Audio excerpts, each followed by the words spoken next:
પાતંજલ યોગ દર્શનની અંદર 4 પ્રકારની સમાધિ છે. કેટલા પ્રકારની? 4 પ્રકારની સમાધિ છે. આજે સમાધિના પ્રકારો સમજીએ. પ્રથમ આવે ચેતન સમાધિ. કઈ સમાધિ? બોલો જી બધા, કઈ સમાધિ? ચેતન સમાધિ. ચેતન સમાધિ એટલે શું? તો કે જીવતા સમાધિ લેવાનું. જેમ કે રામાપીરે જીવતી સમાધિ લીધી, એની સાથે ડાલીબાઈએ પણ જીવતી સમાધિ લીધી. એવા ઘણા બધા ઓલિયા પીરો. અને ઓલિયાનો અર્થ શું થાય ખબર છે આપણને? ઓલિયો પીર, કોઈ નાથી ડરે નહીં, ઓલિયો કહેવાય. શું આપણે કહીએ ને, આ તો કંઈક ઓલિયો લાગે છે. ઓલિયો એટલે જન્મને અને મૃત્યુને પરખી શકતો હોય. ભૂમિ અને બ્રહ્માંડની ઓળખ કરી લીધી હોય. ભૂમિ અને બ્રહ્માંડની જેને ઓળખ કરી લીધી હોય એને ઓલિયો પીર કહેવાય. અને કોઈનાથી ડરે નહીં, ભયભીત ના થાય, નિર્ભય જેની જિંદગી હોય, નિર્ભય વિચારે, નિર્ભય બોલે, નિર્ભય કરાવે, એને ઓલિયા પીર કહેવામાં આવે. તો જે પણ કોઈ ઓલિયા પીર પેગંબરો થઈ ગયા એ પહેલા ચેતન સમાધિ લેતા. અત્યારે કોઈની ચેતન સમાધિ લેવી હોય તો ગવર્મેન્ટનો બેન્ડ છે, કાયદા વિરુદ્ધ છે અત્યારે. કારણ કે અત્યારે ઢોંગીઓ બહુ, પાખંડીઓ બહુ વધતા જાય છે. હવે એવું લાગે કે બાપા છે કે દાદીમાં છે એ હવે મરણની આરેગારે છે ટૂંકમાં. તો એવા લોકોને જીવતા સમાધિ લેવડાવી દે. અથવા તો કોઈ જિંદગીથી કંટાળ્યા હોય તો એવા લોકો ઘણી રીતે આવી રીતે આવા કિમિયાઓ કરે છે. એટલે કાયદાના રેકોર્ડમાં ચેતન સમાધિને અત્યારે બેન્ડ કરવામાં આવ્યું છે. જીવતા જે સમાધિ લે એને ચેતન સમાધિ કહેવાય. તો એ ચેતન સમાધિ એટલે શું? બહુ સરસ અને સારી રીતે આજે આપણે સમજીએ. તો સહજ સમાધિ છે એ ચોથા ભાગનો એક પાઠ છે. પણ પહેલા આપણે ચેતન સમાધિ ઓળખીએ. ચેતન સમાધિ એટલે શું? જેમ કે રામાપીર છે, ડાલીબાઈ છે, એવા ઘણા બધા, જેસલ જાડેજા છે, એને સમાધિઓ લીધેલી છે. કે ઘણા એવા પીર પેગંબરો, ઓલિયા પીરો છે, એ લોકો ચેતન સમાધિ લીધેલી છે. તો એ ચેતન સમાધિની અંદર એવું છે કે એની સાધના હોય, એની તપસ્યા હોય, એનું મન, વચન અને કર્મથી એની શુદ્ધ બુદ્ધ શુદ્ધિ હોય, નાડીઓની શુદ્ધિ હોય, અને એને અંદરથી એવો અવાજ આવ્યો હોય કે મારે સમાધિ લેવી છે, અથવા તો ગુરુની કૃપાથી ગુરુ આદેશ આપે કે તમારે સમાધિ લેવાની છે, તો જ સમાધિ લેવાની થાય છે. બાકી અઠે ગઠે કે કોઈના કહેવાથી અથવા તો કોઈ કંટાળીને પણ સમાધિ લેવાતી નથી. તો એ સમાધિની તાકાત શું છે એ ધ્યાનથી આપણે સમજીએ.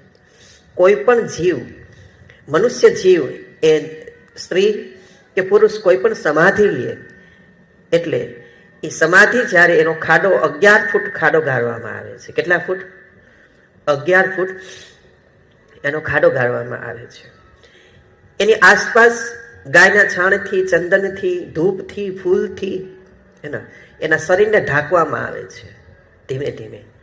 એના મસ્તિષ્ક ઉપર પણ 3 ફૂટ છાણનો થથ્થો કરવામાં આવે છે, જાડાઈ કરવામાં આવે છે.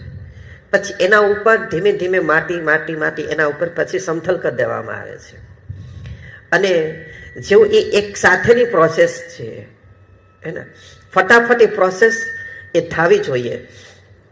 ચેતન સમાધિની અંદર જેને ચેતન સમાધિ લેવાની હોય અને એના પાર્ષદો બેઠા હોય, એટલે કે સ્વયંસેવકો ઉપર હોય, અને સંત મહાપુરુષ એના સમાધિ ખાડાની અંદર હોય, સમાધિ કક્ષની અંદર હોય, અને એના પાર્ષદો, એના સેવકો, એના શિષ્યો ઉપર હોય, ત્યારે જેનો અંગત શિષ્ય હોય કે અંગત શિષ્યા હોય, ગુરુની નજર એના પર હોય છે, સંતની દ્રષ્ટિ એના પર, એના ઉપર દ્રષ્ટિ રાખીને જ એ સમાધિ લે છે. આ બહુ ધ્યાનથી બધા સાંભળજો. એના ઉપર દ્રષ્ટિ કરી, અંતર દ્રષ્ટિ કરીને સમાધિ લે છે. અને જેવા એ સમાધિ કક્ષની અંદર બેસે એટલે શિષ્ય ફટાફટી પેક કરવું પડે છે. ફટાફટ એનો સમાધિ કુંડ પેક કરવો પડે છે. અને એ જેવો પેક થાય એટલે વિજ્ઞાનની ભાષામાં એવું કહેવામાં આવે કે આધ્યાત્મની ભાષામાં એવું કહેવામાં આવે કે જો કોઈ યોગી મહાપુરુષ સાધનામાં એની સાધના જાણતા હોય તો 11 દિવસ, 1 મહિનો, 2 મહિના, 6 મહિના સુધી, 1 વર્ષ જેવી જેની અભ્યાસ, એવો એ પ્રાણ રોકીને બેઠા હોય છે અંદર, એ જમીનની અંદર. જમીનની અંદર એ પ્રાણ રોકીને બેઠા હોય છે. આ બહુ ઓરિજિનલ વાત કરું છું હું. મેં કીધું તમને કે સંત ગુરુ એના પ્રિય શિષ્ય હોય, એક જ હોય એમાં. એ આખા બધા લોકો ઉભા હોય એમાં એક જ હોય એની દ્રષ્ટિ. કોઈ એક પવિત્ર શિષ્ય યા શિષ્યા ઉપર એની દ્રષ્ટિ હોય છે. અને જેવું ફટાફટ એ કુંડ પેક કરે છે, સમાધિ કુંડ પેક કરે છે, અને એને જેને કોઈ ગુરુએ વાચા આપી હોય, જેને અંતરદ્રષ્ટિ આપી હોય તો એને એ અનહદથી પણ બોલી શકે, અથવા તો એને પર્સનલ પણ, એને મૌખિક પણ, સન્મુખે પણ વાત કરેલી હોય છે કે જો બેટા હું સમાધિ લઉં છું અને આ સમાધિની અંદર તારે આવી આ રીતની ક્રિયા કરવાની છે. તો જેવી સમાધિ ઉપર પેક થાય છે, સમથલ થઈ જાય છે ઉપર, પછી શિષ્યની દ્રષ્ટિ એ જેટલો ખાડો હોય ને એના ઉપર જ એ દરરોજ સાધના કરવા માટે એની સામે બેસે. દરરોજ એને બેસવું પડે છે એને. અને બહુ સાધક જો ઘોર તપસ્યા જાણતો હોય તો ખાધા પીધા વગરનો પણ એ ત્યાં બેસતો હોય છે. ત્યારબાદ એ સાધક ત્યાં બેસે અને એને સાધકને ખબર પડે કે મારા સદગુરુની જ્યોત હવે જમીન ઉપર આવી ગઈ છે. એટલે કે જ્યાં સમાધિનું લેવલ છે, જ્યાં ધૂળ પેક થઈ છે, ત્યાં સુધી જ્યોત આવી ગઈ છે. અને પહેલા તો જે કોઈ ચેતન સમાધિ લે ને એને મોક્ષ મળતો નથી. એ કોઈ જીવમાં પણ જતા નથી. જે પણ કોઈ સંત સમાધિ લે એ પછી ગુરુ પણ બનતા નથી કે સંત પણ બનતા નથી. એ 84માં પણ જતા નથી. એ મોક્ષ માર્ગે પણ જતા નથી. આ ધ્યાનથી વાત સાંભળજો. પ્યોર આધ્યાત્મની નક્કર વાત છે, અનુભૂત વાત છે. આ મર્યા પછીની સમાધિની વાત નથી, હું ચેતન સમાધિની વાત કરું છું. કે જે અસલ પુરુષ હોય એના માટેની આ વાત છે. તો હવે એ જે કોઈ સંત છે, જે પણ કોઈ મહાપુરુષ છે, એને સમાધિ કુંડની અંદર એ બેઠા છે, ઉપર ધૂળનો ઢફ્ફો મૂકી દેવામાં આવ્યો છે. એટલે આપણે સામાન્ય લોકોએ એવું નથી સમજવાનું કે હવે અમારા ગુરુજી ગયા, કે હવે અમારા સંત છે એ બ્રહ્મલીન થઈ ગયા. આવું ક્યારેય પણ કોઈએ એના ગુરુ પ્રત્યે કે એના સંત પ્રત્યે એવું વિચારવાનું નથી.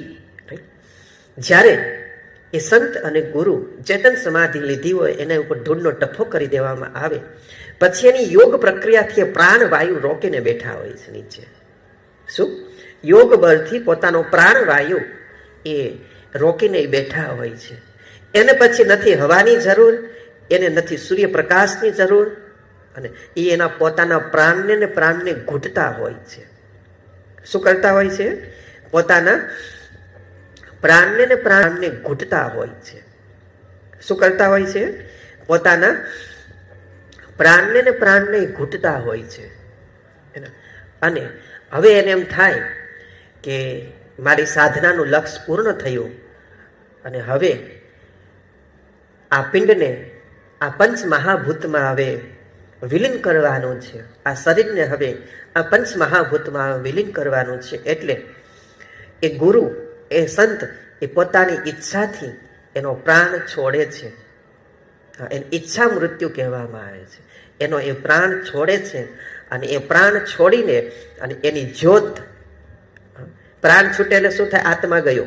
એ આત્માની જ્યોત જ્યાં ધરતી ઉપર રાખવામાં આવે છે. ક્યાં?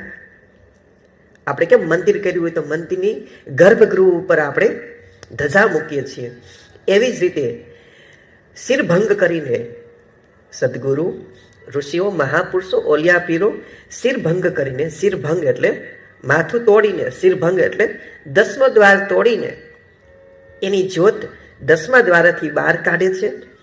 અને જ્યાં ધૂળનું જમીન સમાન જ્યાં ધૂળ મૂકી છે ત્યાં એ જ્યોતને મૂકે છે.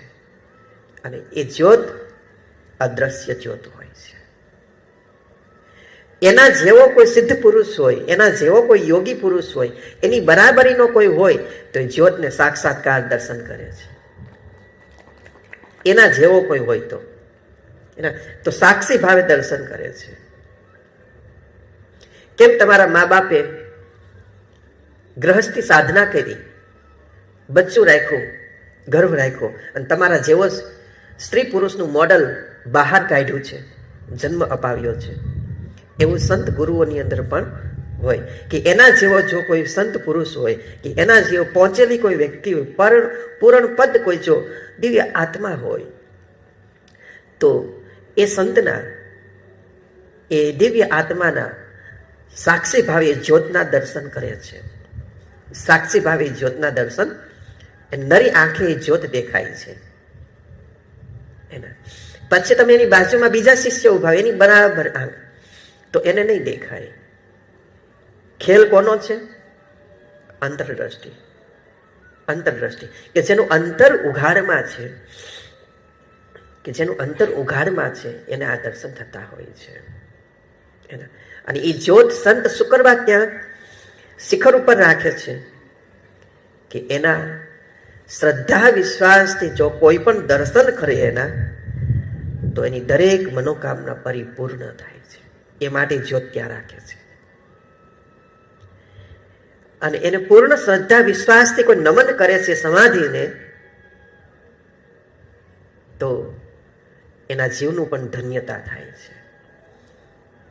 આ ચેતન સમાધિની વાત કરું છું.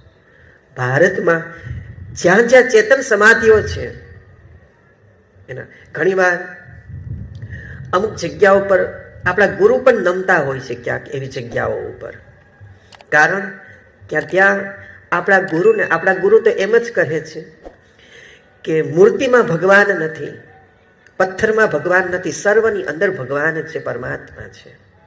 એના તો પણ ક્યારેક કોઈ સમાધિ સ્થાન પર મૂર્તિ રાખવામાં આવી હોય એના, અને ત્યાં એમને જો કોઈ એવા દર્શન દેખાતા હોય તો ગુરુ વંદન કરતા હોય છે. તો શિષ્યોએ એવું નહીં વિચારવું છે કે આપણા ગુરુ તો આપણને વંદન કરવા ના પાડે છે, આ ગુરુ જ ખુદ લાગે, પણ એને એવું કંઈક દેખાતું હોય છે. એના ગુરુ બરાબરીમાં કોઈ હોય તો ગુરુ એને નતમસ્તકે પ્રણામ કરે છે. એના કેવું છે કે આપણે 12મા ધોરણ વાળા હોય, 12 સાયન્સ કેવી સરસ બધાની વાત કરી શકે, એકબીજાની વાત ઓળખી શકે કે નહીં? 12 સાયન્સના સ્ટુડન્ટની વાત ઓળખી શકે છે, સમજી શકે, બરાબર કે નહીં? હવે એનો એ સબ્જેક્ટ છે બંને લોકો 12થમાં જ, 12મા ધોરણમાં જ છે, પણ એકે સાયન્સ રાખ્યું છે અને એકે આર્ટ્સ રાખ્યું છે. તો ઓલા આર્ટ્સ વાળાને સાયન્સની ખબર પડે અને સાયન્સ વાળાને આર્ટ્સની ખબર પડે નહીં પડે. આ એના જેવી વાતચીત છે. હું તો તમને બહુ પરમ કક્ષાની મેં વાત કરી છે. અત્યારે આ જ્ઞાન આપ્યું છે તમને ઉતરે તો સમજાય, તો જેને સમજાય છે એ તો સમજવાના છે. તો આ ચેતન સમાધિ થઈ. કઈ સમાધિ? એ સમાધિને પછી એ જે કોઈ દિવ્ય આત્મા નીચે છે એનું શરીર પંચમહાભૂતમાં વિલીન થઈ જાય છે ત્યાં, અને એની જ્યોત ઉપર રહે છે. અને એવી જેની ઝરહકતી જ્યોત હોય ને, એના ઉપર બંનેને તો સિમેન્ટથી કોઈ આવરણ કરાય નહીં, ખાલી ધજા મુકાય. એક શું મુકાય? ખાલી એક ધજા મૂકવામાં આવે. એને સિમેન્ટથી જો પેલું કરો ને તમે, તો ચેતના જેનું પ્રભુત્વ હોય એનું એ ઘણું ઘટી જાય, એ ઝાખપ થઈ જાય. તો ખાલી ધજા લગાવી શકાય. ધજા એ માટે છે, ધજાનું નિશાની એ માટે છે, ધજામાં ભગવાન નથી. ધ્યાન રાખજો, ધજામાં ભગવાન નથી. ધજા શું કરવા મૂકવામાં આવે ખબર? 10 ગાવે દેખાવ, જો અહીંયા મંદિર છે, બોલો હા કે ના? એક નિશાની છે. એક દીવા દાંડી, દરિયા કિનારે કેમ દીવા દાંડી હોય છે, તો સામે વટે માર્ગોને ખબર પડે, દરિયાઈ ખેડૂતને ખબર પડે કે આ કિનારો અમારો આવી ગયો હવે. તો દૂર દૂરથી કોઈ દર્શને આવતા હોય તો લોકોને ખબર પડે અહીંયા મંદિર છે, અહીંયા આજે આપણે ભોજન લેવાનું છે, કે રાત વિસામાં. એટલે ધજાનું એટલે મહત્વ છે. બાકી ધજા લગાડો કે ન લગાડે એનું કોઈ મહત્વ છે નહીં. ઓકે, ધજામાં ભગવાન નથી. તો ધજા છે એક પ્રતીક છે, એક શ્રદ્ધા, વિશ્વાસ, એક આસ્થાનું પ્રતીક છે. અને ધજા એ માટે લગાડવામાં આવે છે એ સમાધિ ઉપર, કે લોકોને ખબર પડે અહીંયા દેવસ્થાન, અહીંયા કોઈની સમાધિ છે, ને ભૂલાઈ ના જાય એ જગ્યા, ભૂલાય. કારણ કે જ્યોત તો કોઈને દેખાવાની નથી, દેખાશે એની બરાબરીના કોઈ હશે તો નહીં દેખાશે. આમ પબ્લિકને, આમ લોકોને એ દેખાશે નહીં. અને પૂરી શ્રદ્ધા, અને એવી સમાધિઓને જો તમે પૂરી શ્રદ્ધા વિશ્વાસથી પગે લાગો ને તો ઓકે. એક ચેતન સમાધિ અને ચેતન ગુરુ, ચેતન ગુરુ, ચેતન સમાધિ અને ચેતન ગુરુ, આ પ્રણામ લાયક છે, દર્શન કરવા લાયક છે. તો ચેતન સમાધિ આપણે સરસ અને સારી રીતે ઓળખ્યા.